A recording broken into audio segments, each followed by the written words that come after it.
Hello and welcome back to our channel Info Island, and also welcoming you all to another exam analysis video. And yes guys, one more thing, railway RPF के जो आपके 2024 के exam चल रहे हैं उससे related और अब तक जितने भी एग्जाम्स हुए हैं उसके बेसिस पर, मतलब बेस्ड ऑन ऑल ऑफ दो शिफ्ट्स जिनके एग्जाम्स अब तक हो चुके हैं, उसके बेसिस पर इंपॉर्टेंट क्वेश्चंस का एक वीडियो हमने अभी रिसेंटली पोस्ट करा है।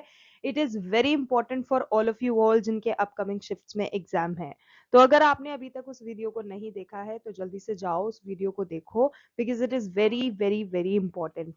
उसके अलावा guys, coming back to today's video, आज के इस वीडियो में what are we going to do is we will be discussing all those GK GS के आपके इंपॉर्टेंट क्वेश्चंस जो कि आज यानी कि आपके 9th ऑफ दिसंबर 2024 के फर्स्ट शिफ्ट के पेपर में पूछे गए हैं। जैसे कि हम सब जानते हैं, आज आपका फर्स्ट शिफ्ट का रेलवे एसआई आरपीएफ का एग्जाम हो चुका है, कंडक्ट करवाया जा चुका है रेलवे के द्वारा। तो गाइस, उसके क्वेश्चंस हम देख लेंगे आज के इस वीडियो में। अगर आपकी कोई भी क्वेरी हो, कोई भी क्वेश्चन हो, किसी भी तरह का सजेशन हो या कोई रिकमेंडेशन हो, then please comment that down below in the comment section, as all of those are very much welcome on our channel. इसके अलावा if you are new on the channel, अगर आपने अभी तक चैनल को सब्सक्राइब नहीं करा है तो प्लीज जल्दी से जाओ चैनल को सब्सक्राइब कर लो, and also notification bell icon को हिट करना बिल्कुल मत भूलना, बिकॉज सिर्फ और सिर्फ that is the only link between you and I, so that जब भी हम किसी भी न्यू वीडियो के साथ आएंगे आपको उसका नोटिफिकेशन तुरंत से आपके पास मिल जाएगा। That's all about it. अब जल्दी से देख लेते हैं क्वेश्चन जो कि आज के आपके फर्स्ट शिफ्ट के आरपीएफ के पेपर में पूछे गए थे। Okay, let's begin. So guys, first question, important question ये था कि जो टाटा ग्रुप है, जैसे कि हम सब जानते हैं, जो टाटा ग्रुप है उसने रिसेंटली एयर इंडिया को अक्वायर कर लिया था। रिसेंटली से मेरा मतलब है जनवरी 2022, which is not that recent, but yes, in January 2022 Tata group ने एयर इंडिया को अक्वायर कर लिया था। तो आपसे पूछा ये गया था कितने रुपए में आप उन्होंने उसको एक्वायर करा था। तो guys, correct answer is 18,000 crore rupees. 18,000 crore rupees में टाटा ग्रुप ने एयर इंडिया को जनवरी 2022 में एक्वायर कर लिया था। एयर इंडिया जो है that has been sold to Tata Sons for 18,000 crore rupees as a conglomerate outbid the consortium led by SpiceJet's chief Ajay Singh. तो गाइज, ये नाम भी आपको ध्यान रखना है, as the winning bidder for the debt laden state run airline by 2,900 crore rupees. Okay, next question, which country became the 100th, यानी कि जो 100वां जिसे हम बोलते हैं 100th full member of the International Solar Alliance in June 2024 बना है? So it is Paraguay. Next is rabi crops are sown. तो गाइज, जो राबी क्रॉप्स होती हैं उनको basically in the month of October, November and December में बोया जाता है, यानी कि उनको सो किया जाता है उस टाइम पे। और जो राबी क्रॉप्स होती हैं उनको कोल्ड वेदर ही सूट करता है, इसीलिए उनको कोल्ड वेदर में ही उगाया जाता है। और उसके बाद उनको हार्वेस्ट कर दिया जाता है बिटवीन अप्रैल एंड जून, यानी कि अप्रैल, मई एंड जून, ये 3 महीने जब होते हैं जब उसको हार्वेस्ट कर दिया जाता है, उसकी कटाई हो जाती है। ठीक है, इसकी कुछ एग्जाम्पल्स हम यहाँ पे आपको बता देते हैं। राबी क्रॉप्स के कुछ एग्जाम्पल होते हैं, वीट हो गया, जो भी मिलेट्स होते हैं, जौ, बाजरा, पीज, सरसों, अलसी और मसूर, ये कुछ एग्जाम्पल्स हैं राबी क्रॉप्स के। Okay, next question. When did the Battle of Banni Hatti took place? So guys, जो बैटल ऑफ बन्नी हट्टी है, जिसको बैटल ऑफ ताली कोटा के नाम से भी जाना जाता है, because it was fought in the area Talikota. तो वो लड़ा कब गया था? तो guys, it was fought on 23rd January 1565। So that was the time when the battle of Banni Hatti took place. So 23 January 1565 is the correct answer.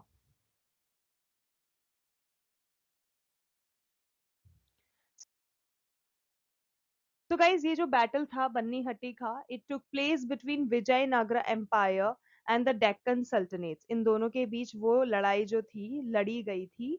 और जो Vijayanagar empire है, it was defeated in this battle. इस battle में Vijayanagar empire जो था वो loose हो गया था।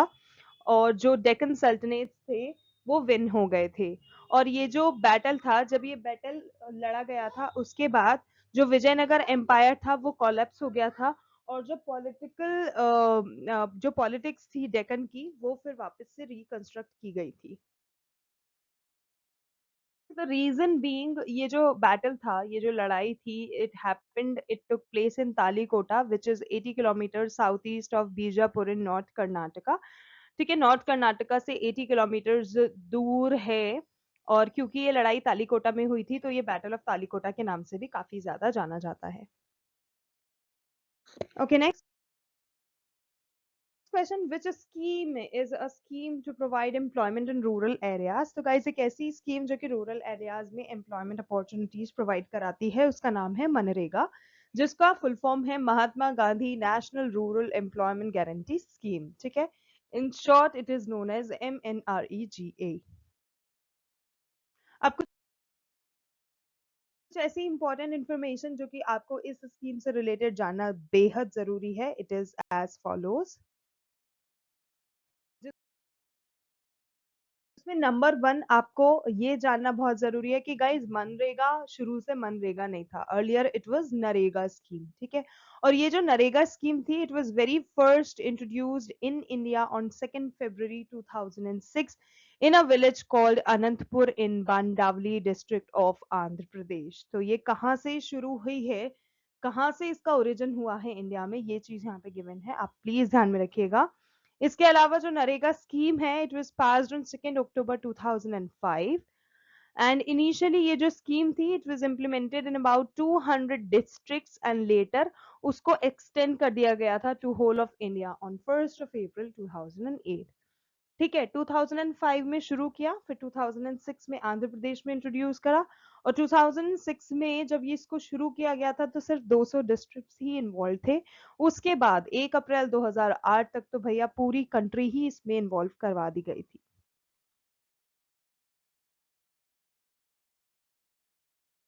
लेकिन guys, 2 October 2009 was the time जब इसका जो नेम था उसको चेंज करके नरेगा स्कीम से मनरेगा स्कीम कर दिया गया था। और क्योंकि इस स्कीम के अंदर, जैसे कि मैंने आपको बताया, एम्प्लॉयमेंट अपॉर्चुनिटीज प्रोवाइड कराई जाती है। सो गाइस, इस स्कीम को लेके आने का मेन ऑब्जेक्टिव यही था कि 100 डेज ऑफ एम्प्लॉयमेंट प्रोवाइड कराए जाएं to adult members of any rural house every year. ठीक है, हर साल एम्प्लॉयमेंट अपॉर्चुनिटीज दी जाए। और मनरेगा के अंदर जो वर्क होता है, इसके अंदर जो वर्क होता है, उसको statutory minimum ways of 220 per day rupees के हिसाब से करवाया जाता है।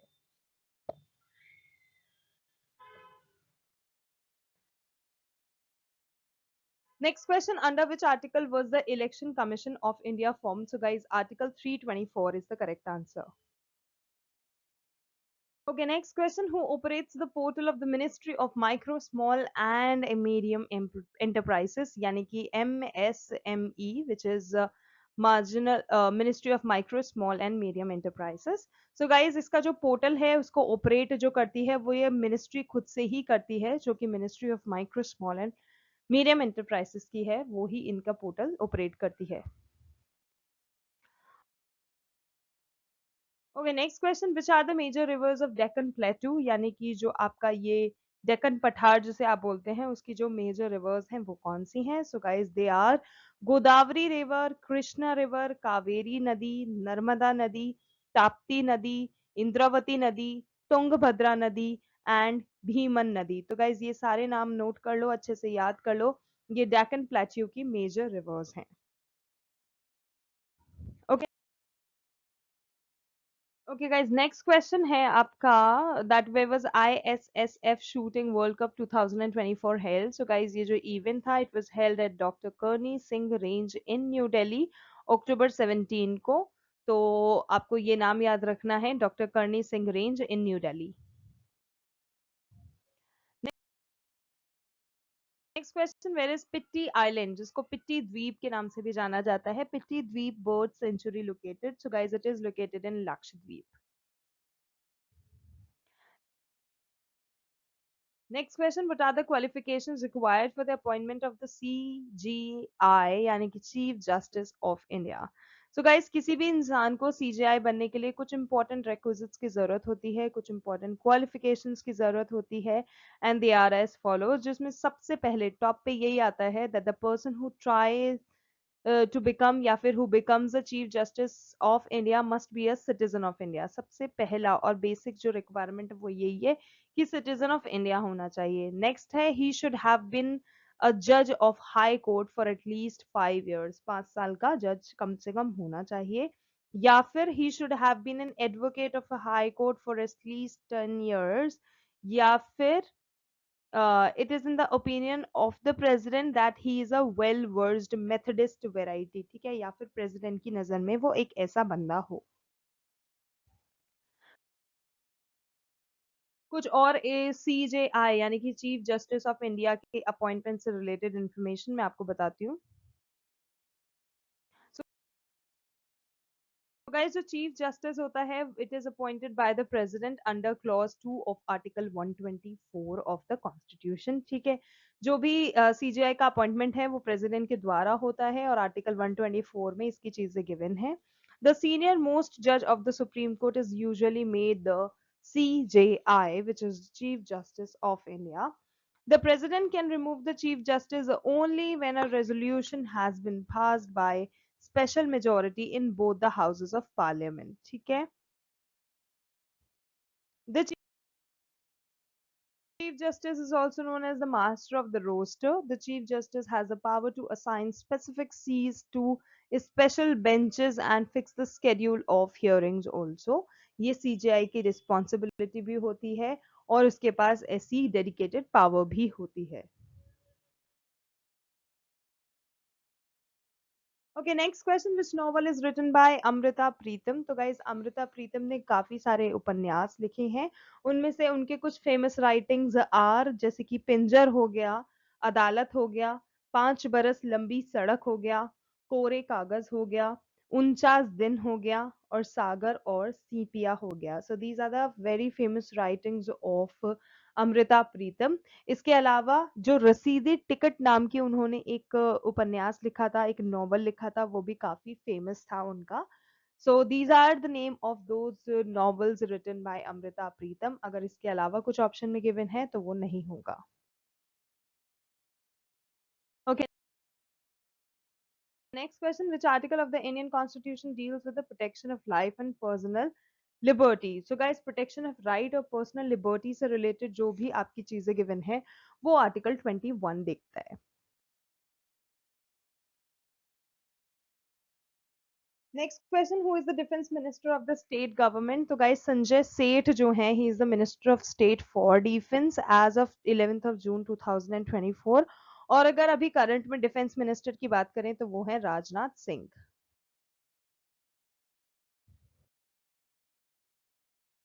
Okay, next question is which Indian ruler conquered Java Sumatra? So guys, Rajendra Cholan is the correct answer. He was the ruler जिसने जावा सुमत्रा को कॉन्कर किया था एंड उसने गंगा और जावा सुमत्रा, मलई, कदरम, कजकम एंड काफी ऐसे आइलैंड्स थे जो कि कॉन्कर करे थे to the whole of north India, ठीक है। ये सारे नाम आपको ध्यान में रखने हैं। up to lesson many other islands demonstrated his military prowess by crossing the Ganges Ganga river by building elephant ship। उन्होंने एलिफेंट की शिप बना के, मतलब एलिफेंट्स को एज अ शिप यूज करके उन्होंने गंगा रिवर को क्रॉस करा था। So Rajendra Cholan is the correct answer. Okay, next question. Under which article of the Constitution does the Supreme Court of India get the power to review the judgments or orders? So, guys, Article 137 is the correct answer. Next question. The pattern of branches and leaves to which they are attached, ठीक है। एक इस तरह का pattern जिसमें जो leaves हो गई वो ब्रांचेस से अटैच रहती हैं, उसको हम क्या बोलते हैं? उसको हम फाइलोक्टेक्सी बोलते हैं। Next is part of a plant cell that converts sunlight into sugar through photosynthesis is called what? It's called uh, chloroplast. Okay, next question, who is known as the father of Carnatic music? Karnataka का ये जो music है उसमें guys Purandara Dasa is the correct answer, who was a devotee of lord Krishna. He was a Vaishnava kavi, जिसको वैष्णव poet बोलते हैं, एक संत महात्मा थे और एक सोशल रिफॉर्मर भी थे। नेक्स्ट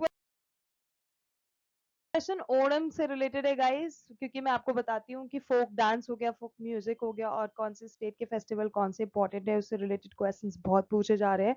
तो इस टॉपिक को अच्छे से कवर कर लेना, उससे रिलेटेड सारे क्वेश्चंस अच्छे से याद कर लेना। So coming back to the question, जो ओणम है, it is a festival celebrated in which state of India? आपसे पूछा गया था। And let me just tell you कि guys Kerala is the state जहाँ पे ओणम को काफी हर्ष और उल्लास के साथ सेलिब्रेट करा जाता है। और ये जो है ये मलायली कम्युनिटी, जो जनजाति है, उसके द्वारा सेलिब्रेट करा जाता है to commemorate the mythical return of king Mahabali. और ये जो फेस्टिवल होता है गाइज, ये 10 डेज तक सेलिब्रेट करा जाता है, तो इसको हम 10 दिवसीय त्योहार के नाम से भी जानते हैं। और ये मकरविलक्कू जो इसका नाम है, ये एक एनुअल फेस्टिवल है जो कि मकर संक्रांति के समय पे सेलिब्रेट करा जाता है at the Sabarimala Ayyappa temple, जो कि केरल में स्थित है वहां पर। ठीक है, तो ये नाम भी आपको ध्यान में रखना है कि कहाँ पे इसको सेलिब्रेट करा जाता है। Okay, next question. Protecting public property and adjourning violence is a fundamental duty. Which article of the Indian Constitution enshrines this duty? So guys, ये जो public property को protect करना है और violence को observe करना है, ये जो fundamental duty है, ये आपकी article 51A subsection 1 के अंदर given है, तो ये भी आपको ध्यान में रखना है। और यस, आर्टिकल 51A से रिलेटेड कुछ इंपॉर्टेंट इन्फॉर्मेशन अब मैं आपको बताने वाली हूँ, which is very much important for you to know with the perspective of your competitive exam.